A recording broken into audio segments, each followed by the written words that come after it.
Hello, everyone. This is the Stronghold podcast, episode 12. Right, Wugong? Is this 12?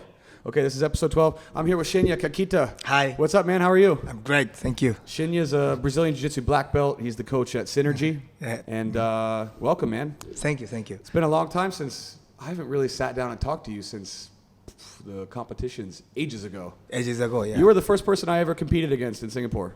Oh, really? Did you know that? Oh, really? 2012. Yeah, 2012 sounds right. I remember. I didn't know that, but... Yeah, you were the first competition I've ever done in Singapore. I think I'd been in Singapore for maybe like 6 months or something, back when I was training at Evolve. And where were you? I was training at Jason, BJJ Singapore. BJJ Jason Singapore. Quirk, Yeah. But even then, I think you were also refereeing. Because you competed, and then I think you were reffing. I think so. I don't remember, but I guess so. Yeah. Yeah, interesting. So see, we go way back, man. Me, you, Major, My Hair, all those guys, we've been doing this shit for a while now. Yeah, long time. Yeah. So you were just talking to me about the... Cheers, by the way. Oh, yeah. Cheers. Drinking some Japanese beer on the podcast, because that's how we roll. Okay. So you were just talking to me about the kids. Yeah. Kids class. And talk right into that thing, man. Get that thing close to your face. Okay. Yeah, cheers. Yeah, it's quite different, hey, the kids class. Kids class. Yeah, a bit different. Yeah. How many do you have? I only have 3. 3 kids now? Yeah. My son, and then my friend's nephew, and then another one is my friend from Wrestling Federation. Yeah. So did you just open up your kids' classes? Or did No, you always do I've them been before? doing this for how many years? 3 years, I think. 3 years, but I only have few students. Yeah. So when you open up, because how long has Synergy been open now? First started that was in 2015. Yeah. And you had kids from the beginning? No, I think from 1 year after I started. No, then you started doing kids. Yeah. Yeah, I think the Jiu-Jitsu academies, you need kids. Yeah. Because that ensures the future of your academy. You know, like I know Major doesn't do any kids classes at his gym, but I think it's really important, man. We make probably 60% of our profit is kids. Oh, really? So, yeah. Wow. Because, I mean, it's a whole extra demographic, right? If you only go adults, then you neglect all of the kids in Singapore, and it's such a good activity for kids to do. Did you go to you were reffing at the SG BJJ Open, right? I did, yes. So you saw that was quite a lot of kids, right? A lot of kids, yeah. Yeah, I mean, Fama has fucking I think they brought 20 kids or something. No, they said 43 or something, though. And I they think... brought 43 kids. Wow, so many. No, I think adult kids are 43. Adult kids, that sounds about right. Yeah. I think we brought 9. 9. Yeah, and that was but this is our first competition we ever did. But I mean, Fama had a whole mess of them. Evolve had a bunch of them. Yeah. Yeah, because when we sort of set out the plan, our business model for the gym, we were thinking like half and half. So we would do like half adults, half kids. And the number that we're trying to aim for in our head is like 40-40. 40 adults, 40 kids. If we can do that, the business will be sustainable long term, right? So we went half kids. Because if you don't have, it's very difficult to get like 80 adults only. He was talking something. What's up? Is it me? Oh, okay. So we'll try to put the hands to the side. Do you think these mics are picking up? We got new mic stands. Do you think these are picking up more than the mic stands are picking up everything. Ah, okay. So there might be some issue with this. This. Should we? Okay. Okay. So sorry, everybody. We have new mic stands. So remains to be seen if they're useful or not. But we'll try to put the hands to the side. Anyway, yeah, the kids are important, man. I think if you're trying to run a gym in Singapore, if you don't have a good kids program, it's quite difficult to actually break even and make the money. Yeah, Gentle Art has a lot of kids also. Gentle Art. And Maverick. Maverick has a lot of kids. They have a lot. Yeah. It's good money. It's good money. Because even when I worked at Trifecta, they had a lot. Oh, really? And a lot of their business model was kids, especially with Taekwondo also. Yeah, we have a kids MMA program here too. Kids MMA also. Yeah. Oh, sounds great. Yeah, it's good. We have them sparring and we have them wearing their little headgear and they can like kick us and go for takedowns. They do ground and pound and... Oh, really? Yeah, everything. They do striking as well? Yeah, everything. With us, never with each other, right? Okay, of course. They never punch each other and stuff like that. Always with us. But yeah, it's quite good because... Then they get to punch and try to take the back. They can punch into chokes. So you get the back, you control the chin, and then you punch the head into the choke. Yeah, it's quite cool to see the kids doing that. Yeah.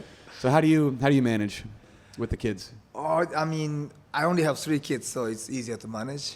Yeah, but it's harder to explain the technique to the kids because I try to make it simple, but I will always explain too much, and then kids get confused. But some smart kids, they can remember all the technique. But my son, how long's he been training? But talk right into that, man. I'm afraid we're not going to pick you up. He's been training since he was 2 or something, 2 or 3. Oh, wow. How old is he now? He's 9. Oh, 9 years wow. old. Yeah. Oh, but he's been training longer than me, bro. You're kidding. But he cannot remember. Oh, is it? Yeah, because it's like playing with me, right? Playing with he's not like really learning. He's actually playing with me, so it's harder to teach my son. Yeah. But I have 2 other kids.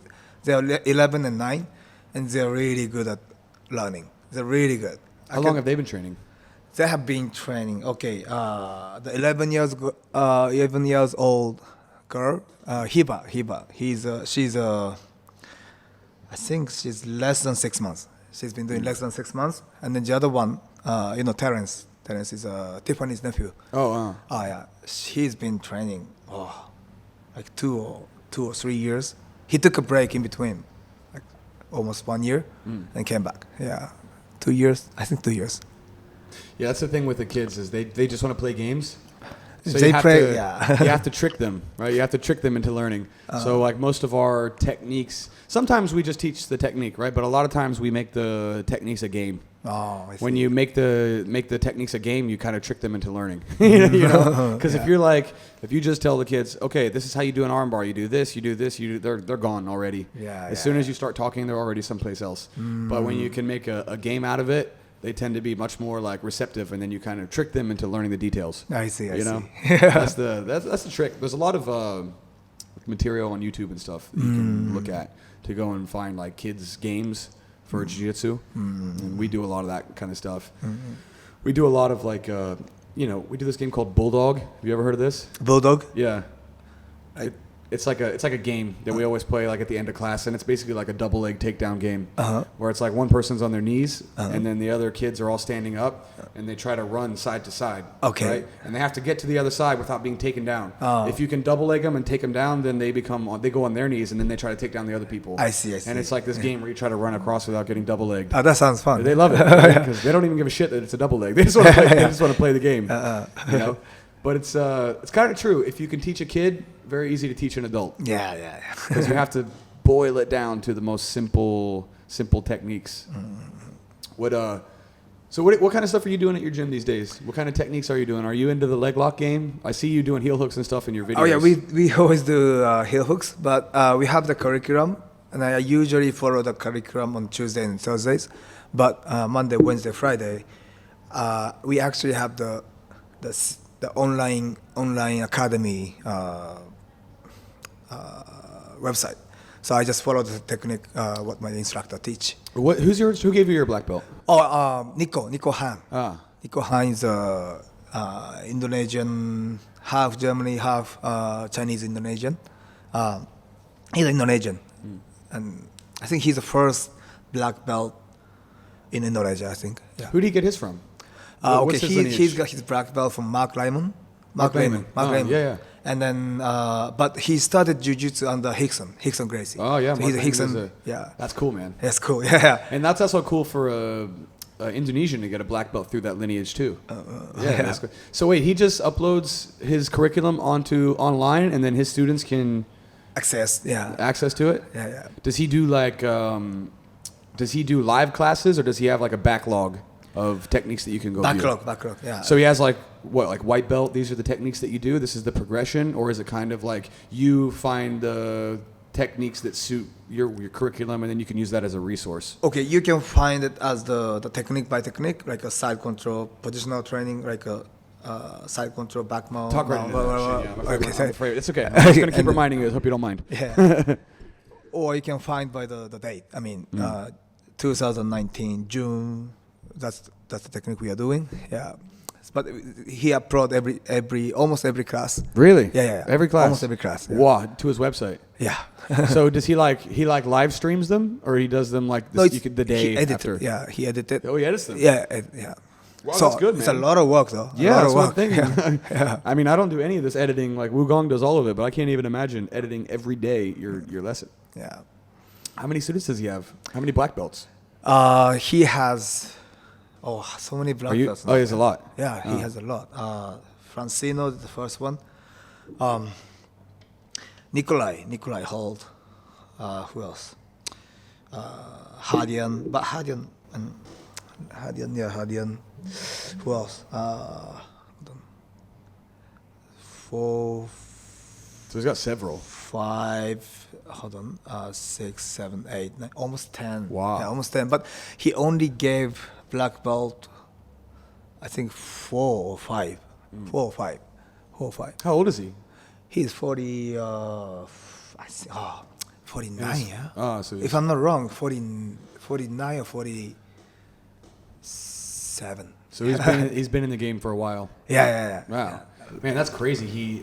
So what does he have like his website? You can log into it with your details, and then you have access to all. Oh, of you his, use a Facebook account. Oh, the Facebook account. And So then he you just puts everything there, and all of his instructors have access to his material. Yeah, only for his students. Yeah, for sure. We have the same thing for the Jiu-Jitsu Brotherhood. Oh, really? Yeah, because he's he's a open source jiu-jitsu. He has, I think, 20-something academies across maybe 30 even. But same thing. Like once you affiliate, they give you the login details for their stuff, and then he's got tons of technique videos that you really? can go. Oh, so you're affiliated to the Jiu-Jitsu Brotherhood? Yeah. Oh, okay. Yeah. So the guy, Nick Gregoritis, he's Hodger Gracie's first black belt. So he's coming here in January to do some seminars and all that kind of stuff. And we're affiliated with him, but it's the same thing. We have access to all of his teaching materials, and we can go in there. I use it usually to fill in my own gaps. Like I don't follow it strict. Does your coach kind of insist that you do that, or do you want to do that? Oh, I want to do that. You want to just stick to the same curriculum that he exactly. does? Yeah. He doesn't force anything. Yeah, so it's there for you to use it or not use it, up to you. Exactly. Yeah. Does he do the modern game too, the heel hooking and stuff, or is he mostly gi? Oh, we've been doing heel hooks since day one. Yeah, that's good. Yeah. He's doing everything. He does no gi, he does gi. Mostly no gi. Mostly no gi. Mostly no gi. Oh, really? Yeah. Interesting. I guess Mark Lehman is a no gi guy as well, right? He's a no gi guy. Yeah. Makes sense. So you guys have been doing that for a while now.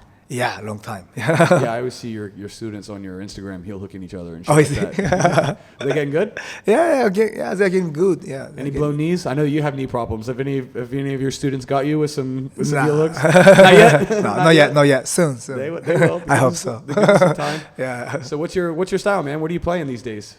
This day, I don't think. This year I've been so busy, so I have not much time to improve myself. Not much time for training. Yeah, but I know I'm trying to. Yeah, I don't know. Do you roll in your classes? Like, is that? I do. So I you do still every get the class. training in your classes? I train with my students. Yeah. That's basically what I do these days. Because I'm here every day. So I'm 7 days a week. I'm teaching this shit. So it's very hard for me to go. I know you and Major have your days where you train and stuff like that. Yeah. I can literally never leave this place. This is my prison at the moment. Okay. So we have to visit you. Yes, please. You guys are, of course, welcome here anytime. We got big open mats. You know, there's a good chance that someone might go through the window, but other than that, we're good to go. Yeah. Good. You guys meet to train like every Tuesday, right? Tuesday and Thursdays. Yeah. Where do you go? You go to Highlight Reel, or you guys go? Highlight Reel. Yeah, I go because my office is nearby. So Oh, is it? yeah. Oh, nice. So I sneak out. Yeah, sneak out, get a little training. So you're training a little bit. Yeah. That's okay. No one tells Shinya's boss. Yeah. I don't think anybody will, man. I think your secret's safe with all the jiu-jitsu nerds that listen to this podcast. Yeah. Well, that's cool, man. How many students do you reckon you have? My student, How many you think? 50. Oh, 50. 50. Wow, you got quite a lot too. Yeah, but so many people like on and off. Yeah. That's the problem, right? Yeah. Singapore, quite hard to actually get them long term. Yeah. Because everybody, where's your office? Where's your gym at? You say it's It's in Clark Key. Clark Key. Yeah. Everybody's downtown. Yeah. That's the nice thing about this place. Is that there's no gym nearby. No gym like nearby. If you're in Clark Key or you're downtown, like all of the gyms are there. Yeah, So yeah. quite competitive, I think, to get the students there. Exactly. But I'm not doing this for my business. I mean, because I do this because I want to do it. I want to train. So because I do this because I want to teach. Yeah. I don't have to make money for the cost of the living. Yeah. So I want to do jiu-jitsu, that's why I do it. Well, it's probably easier to build a business like that because when you have to be very strict with running the business, it's difficult to maintain. But if you're just doing it for fun, you're just doing it because you enjoy it. It's a passion project. Yeah. You don't have to deal with any of the stresses of business and all that kind of stuff, which is definitely a pain. As a new business owner, I can tell you it's a pain. This is my first business, and it's a pain in the ass keeping this thing open. Oh, yeah. Oh, yeah, it's the first business. Yeah, my first business. Yeah, congratulations. Oh, by thanks, the way, man. yeah. It's better than having a boss, that's for sure. Exactly. I very much don't enjoy having a boss, so I prefer. But you know, it's like me and my wife are the only people that run this place. So I'm not just the coach; I'm the fucking janitor, and I'm the admin worker, and I do. You know, my wife does the laundry, but other than that, I clean the mats. Yeah. And, you know, I do the admin work and I do the paperwork and all that kind of stuff. So That's a lot of work. A lot of work. yeah, so I'm just a glorified fucking janitor, man. That's my job at this point. Yeah, I do also. I mostly like cleaning the mat with the mopping. Yeah, always. It's not as glamorous as you thought when you're young, right? Yeah. Oh, I'll be an instructor. It'll be great. It'll be so cool. I'll have all these students. And meanwhile, you're just fucking sweeping the floors all the time. Yeah. That's cool, man. So you're wearing this ADCC shirt Yeah, we try to do the ADCC next year, right? next year. Yeah. Maher was telling me you guys are doing the Grapple Asia's doing it next year. Exactly. Yeah. Oh, Maya told you. Yeah, he told me. Oh, he knows it. Oh. He did the last podcast. Oh yeah. Maher was on the last one. Maher. Yeah, Maher. Yeah, so he told me that you guys were doing ADCC next year. Yeah. Hopefully. It's going to be sick. Yeah. Awesome. Is it have they ever done it in Asia? They did it in Japan once, right? You mean the ADCC, the trials. trials? We always do in Asia 2 times per 2 year. Right. Yeah. They have first one in Kazakhstan usually. Oh, Kazakhstan, that's right. Kazakhstan, and then the second one in Japan.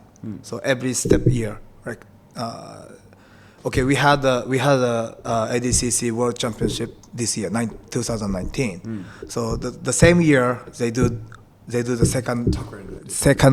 second trials in Japan. The first trials always in the Kazakhstan. That was the last year. I mean, that was 2018. Yeah. I actually competed there. Oh, you competed as well? I went there. Nice. How was it? Yeah, it's far away. Yeah, But it's definitely so far. away. And it's in December, so it's like a negative 14 degrees or something. 18 December is when you did it? Yeah. Oh, shit. Yeah, 18 December. That was cold. Really cold. But the venue is super nice. Is it? Yeah. Kazakhstan or Tokyo? Kazakhstan. Ah. Kazakhstan. Because the government fund like $20 million for the sport or something. Really? That's what I heard. A lot of money. That's why they do it there every year. Yeah. But next 2 years. one, we are doing this instead of Kazakhstan, I guess. Instead of Kazakhstan, they're going to do it in Singapore. Yeah. Did you guys get government funding? How? No. Just independently financed. Yeah, we are looking for it. We are trying to. Yeah, that's the hardest part actually. So any investors listening, Shinya's like, hey, we're trying to get a little something. If anybody can, can drop a little money in the basket. Yeah. Well, that's cool. Yeah, you can't. 20 million by the Kazakhstan government is more than enough. Yeah. I know they went to. The national team just went to Kazakhstan too, right? Oh yeah, I saw that. That was the wrestling. No, that was jiu-jitsu. Jiu-jitsu. The national team, right? national team. Yeah. So I didn't realize Kazakhstan did that much. They're super rich for the sport. Speaking of Kazakhstan, I want to talk to you about this. You were refereeing at the SG BJJ Open, right? Yes, I did. Yeah. So you saw that Kazakhstan dude, and yes, that kid. Yes. So you could talk about this. I talked with my hair about this on the last podcast. How awful was that guy? Oh, I didn't watch the fight closely, but no, but you could hear him, right? Yeah. So for the listeners that didn't hear, they had this guy, this dad. One of his son, I guess, was competing in the kids competition, and his son had like the Kazakhstan flag. So you kind of guessed that he was flying it from overseas. And this dad was just being belligerent. He was just screaming at the top of his lungs. Did you hear what he did during the medal ceremony? So when they did the medals, right? Yeah. The kid, his son competed in 3 divisions, and then for one of the divisions, he got second place. And so the kid's sitting there, he's got this sad look on his face, right? Uh-huh. And then one of the organizers, they go up to him and they push his mouth up to try to make him smile. And then this dad, this Kazakh guy, starts yelling, goes, no, can only smile if he wins. Second place cannot smile. And we're like, bro, calm down, like... This is just a kids tournament. And then, so he lost that division, but he won another division. And then the dad was like, now you can smile. Now you're allowed to smile. And the kid was just like, He didn't know what to do, man. That guy was just yelling and yelling and yelling, and then his son would like win a match or he would lose a match, and then the dad would just be sitting there yelling at him on the side. Yeah. You saw that guy, right? Yeah, I saw that. Yeah, wow. I mean, that's not ideal. yeah, I don't think that's the way you should treat your kids. yeah. I think so too. Yeah, That's super competitive, like to a very fault. competitive. Yeah, he was excited. Excited. He's trying to live vicariously through his kids. Like, he's not excited. He's like projecting onto his son all of his inadequacies, I think. Because like that kid was the only kid that wasn't playing with other kids. He was the only kid that wasn't like talking. Like, he would stay with his dad. His dad would berate him over and over and over again. Then he would go compete, and then he would come back, and then his dad would sit there and yell at him. And then he wasn't mingling with the other kids. He wasn't mixing at all. And then he got second place, and the dad wouldn't let him smile. The dad wouldn't let him smile. I mean, he should be happy for his effort. I mean, it's not the result. Yeah, the result is. You can't win everything. Yeah. Like, you can't win 100% of the time. Exactly. Yeah. Yeah, that was some pretty insane parenting. So apparently Kazakhstan takes their grappling very seriously. Very seriously. This is what I'm learning. So how was the ADCC when you went there? Who'd you compete against? Do you know? I did. Yeah, I lost, but actually, that was a good event. It's a bit unorganized. Is it? Yeah, it's a bit unorganized. The Why do you say facility is that? great. No, it's been always late. Oh, Everything's late. And then, I don't know what was going on. So I was like, Who did you compete against? some guys from Kazakhstan. He won the division. Oh, you won the division. first. But, You had the guy that won the division first round. Yes, that was my excuse. But Hey, to all you competitors out there that have gone against the guy who won the division first round, we get you. I've been there. My first ever wrestling match was the same thing. Same thing. When I was not my first ever wrestling match, my first ever high school wrestling match. I went to my first tournament as a high schooler, right? I was very excited, very nervous. The first round, I get this fucking jacked-looking farm boy, right? I'm like 15 or I would have been like 14 or something. This guy had a full mustache, right? Mustache. That's so mean. Jacked, just huge guy. And I'm just like, oh my God. And then I just remember I got crushed by this dude the first round. And then I was like, oh, maybe wrestling is not for me. And then the guy ended up winning the division, and same thing. That was my excuse. I'm like, oh, the best guy in the first round. Yeah, that was my. Yeah. How'd the match go? I lost my point. Yeah, but he was wrestling at first, and then the first half of the match is without the point, right? So I thought it's okay to be taken down. I tried to do something from the bottom. Did you have a game plan or anything? No, I didn't have any game plan. Just go and see where it goes. Yeah, but I lost by he passed my guard and he took my back, and then I tried to escape, but I escaped. I did. But I didn't have enough time to, finish the submission. But it's okay. I learned, so I try harder next time. Yeah, you always compete a lot, which I appreciate about you.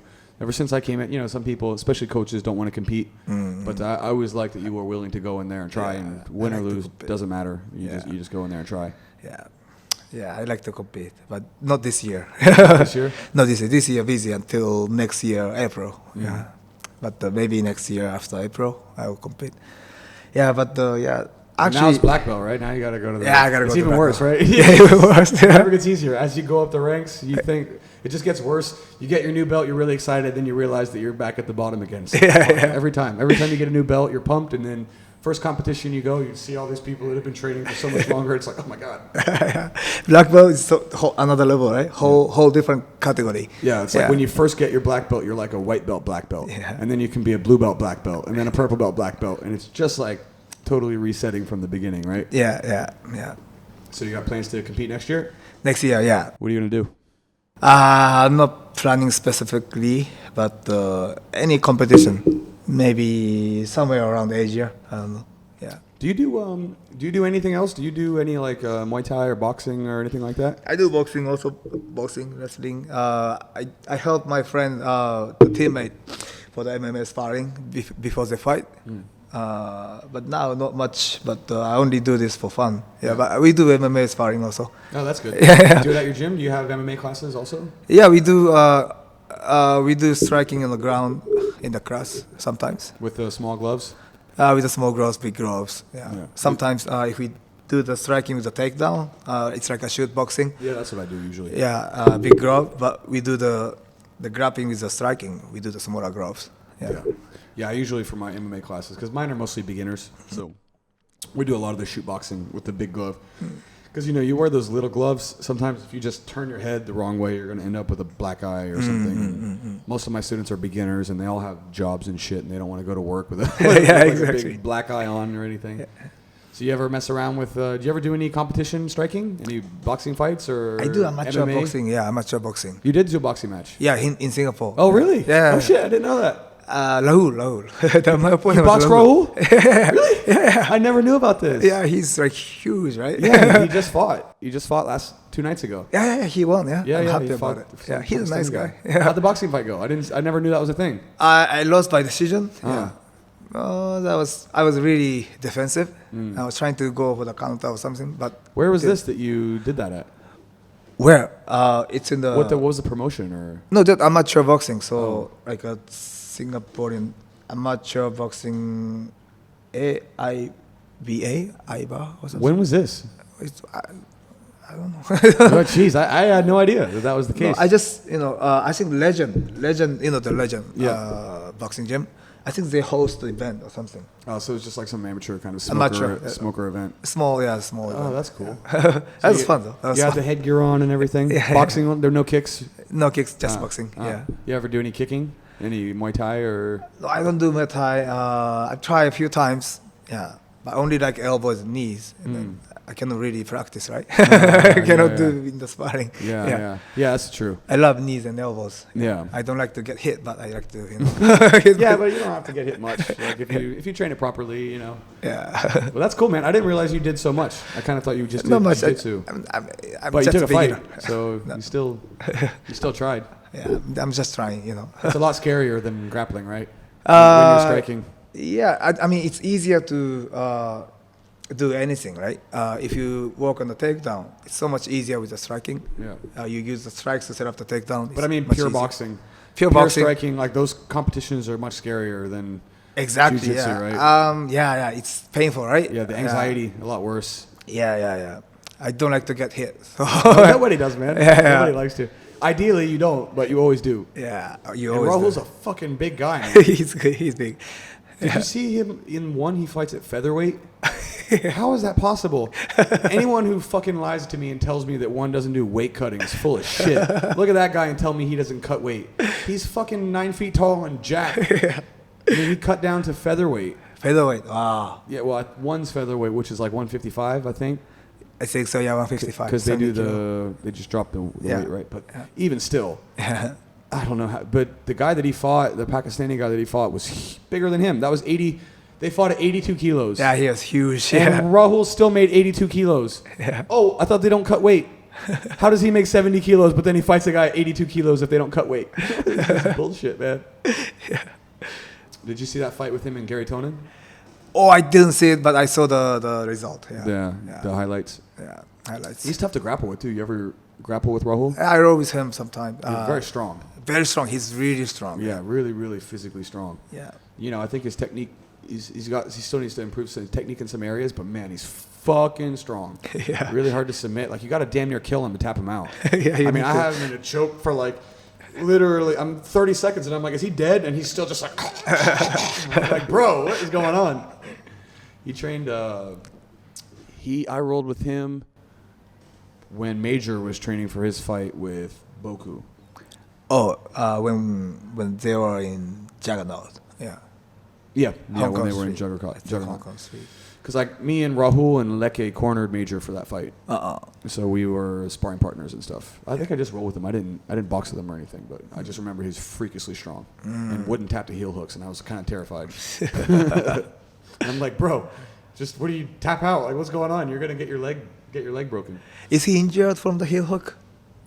I don't know. I think people were just. I saw him rolling with people, but people would get him in and they would kind of let him go. Oh. But I think in the Gary Tonin fight, he got caught in a choke. I think in that fight. Choke. Yeah, I don't think he got heel hooked. He tried. He escaped. He escaped the heel hook. Right? Yeah, it's tough in MMA. It's tough in MMA to get those. You can, for sure. But when you're punching, it's quite difficult to take two hands to put to the heel. Because in a lot of those positions, you're in punching range. Yeah. Yeah, and kicking range too. Yeah. Yeah, it's quite different with the strikes. So you train with the strikes as well, right? Yeah, I do. Yeah. I always teach, because even the kids, I let my kids do them too. They do them to us. Like the MMA sparring, they never spar with each other, but they spar with the coaches. And then I always tell them, like, as soon as you stop, because, in BJJ, you chill out all the time. You'll rest in some positions. But in MMA, as soon as you rest, you're getting punched. Yeah. If you're not making the person control you, you're always going to be getting punched. So I always tell my students, you can never rest in MMA. You always have to be moving. Because defensively, when you stop, you're eating those punches, Yeah. Yeah, it's good stuff, man. Cheers. Cheers. I'm glad to have you on, man. Yeah, thank you. I think I've had almost every coach. Every coach now. Except for, like, I had you. My hair's, is he a coach? No, he's just training, right? He's just training, yeah. But he's been doing it for ages. Yeah, a long time. He's still a brown belt, right? Yeah, I think he told me. I know. Speaking of Rahul, I think he just got his brown belt also. Oh, he's a brown belt now. Yeah, he just got wow. his brown belt like a couple weeks ago. Wow, congratulations. Yeah, congrats, Rahul. Yeah, congratulations. Brown belt and then a fight and won. I'm glad he got a fight. It kind of bummed me out though. Did you see the guy? He was supposed to fight someone else. Really? Yeah, he was supposed to fight some Pakistani guy that I actually cornered one time in, Ultimate Beatdown. Yeah, yeah. That show in JB. I was cornering Guy. You remember Guilherme? Guy. Tall ass. Did you ever roll with him? Yeah, he's strong. Fucking strong, man. His technique is really good. Yeah, he's terrifying. Yeah. He's one of the few Brazilians that I roll with that scared me. Like, every time I train with him, I was like, oh my God. Like, like if I roll with Italo or if I roll with, Jake McKenzie or something, like, they would just fuck me up because they're so good. Yeah, like, their technique was just perfect. But when I rolled with Guy, it was scary. I was like, oh my God. I came in and I was doing, because I was the MMA coach at Trifecta.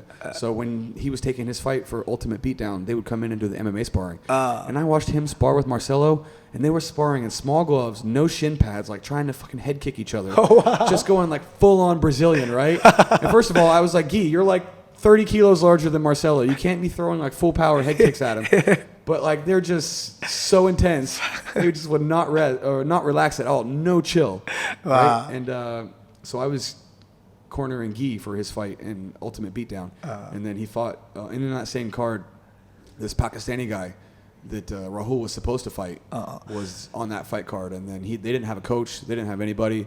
So I just ended up cornering this guy. Oh, really? Yeah, so I thought it would be really cool to see them fight because it's kind of like an India-Pakistan thing. And they were scheduled to fight twice now, I think. But Really? I think the guy keeps having visa issues. Oh, visa issues. Yeah. Yeah, I know Rahul was supposed to fight with the Pakistani guy.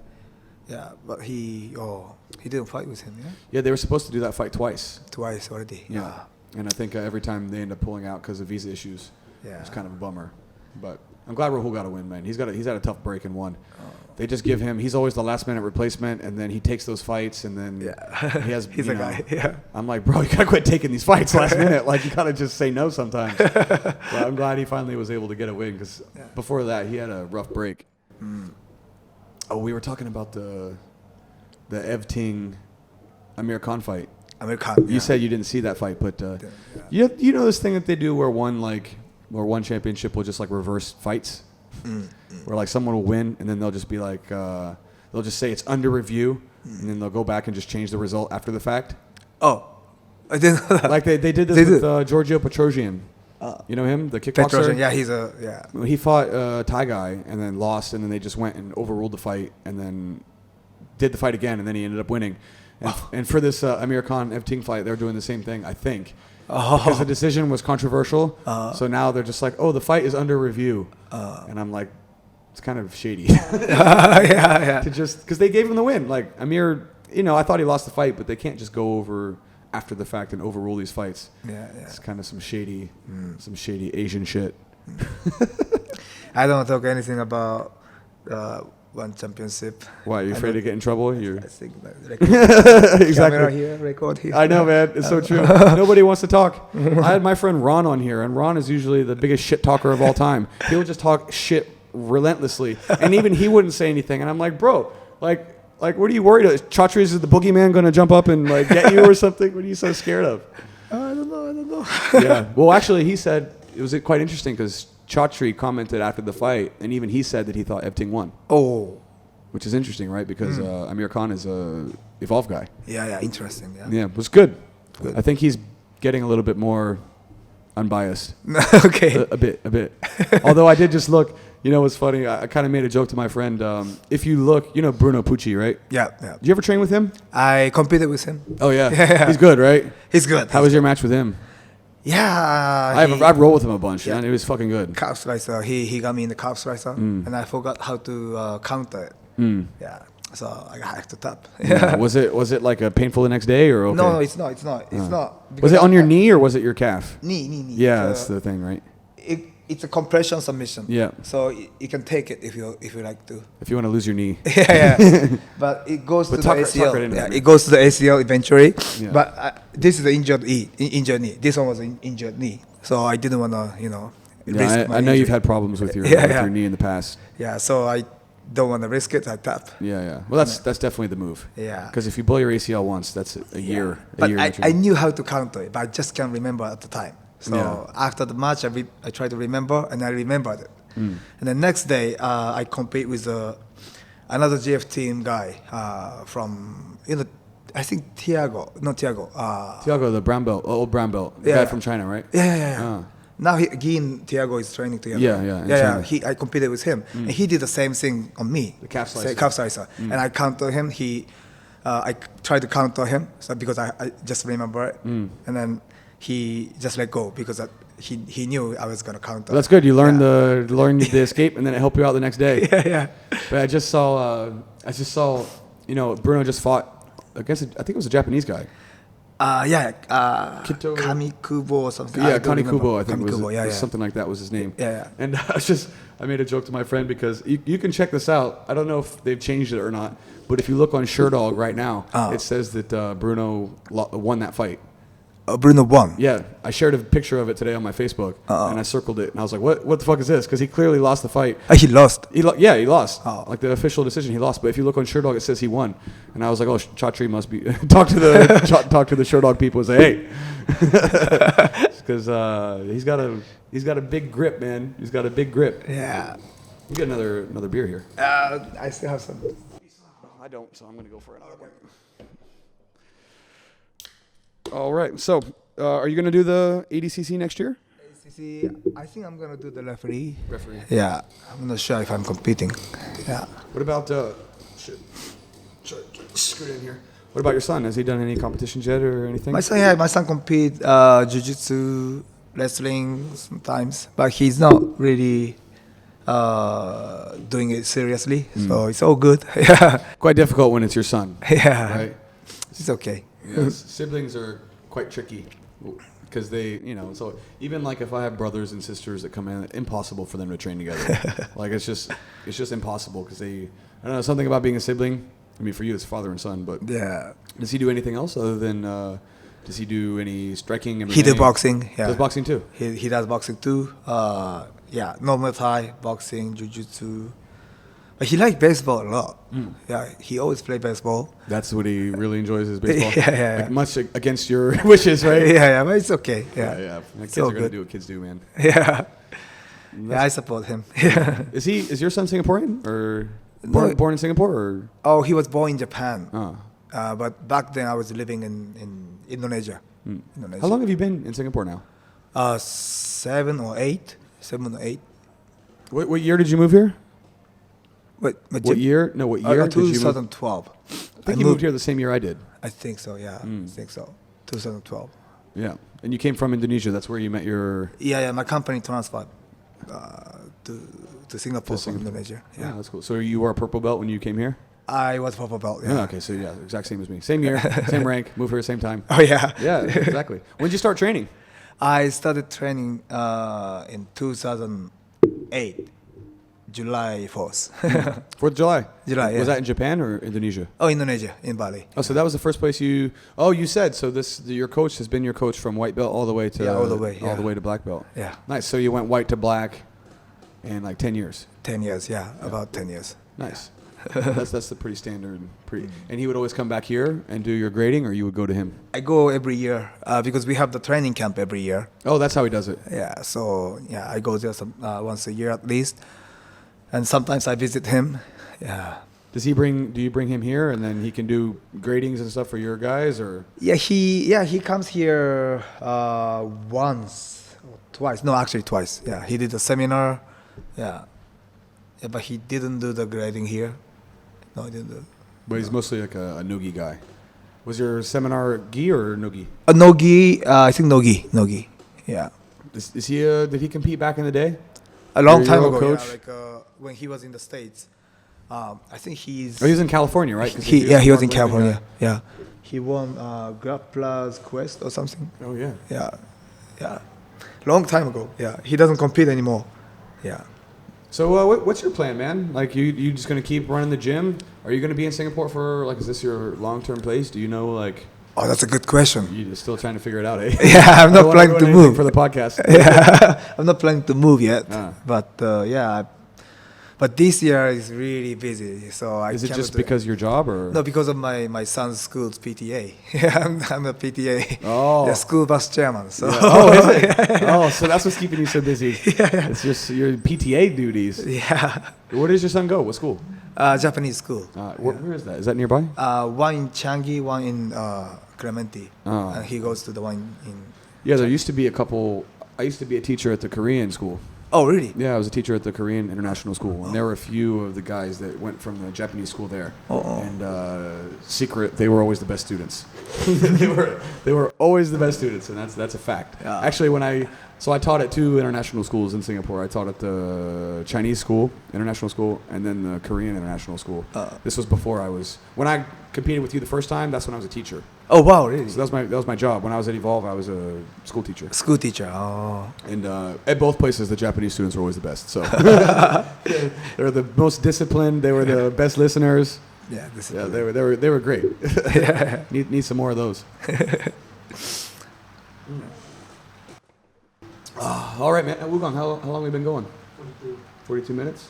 Well, I just want to ask you one more thing about the ADCC next year. ADCC next year, okay. What's the format going to be?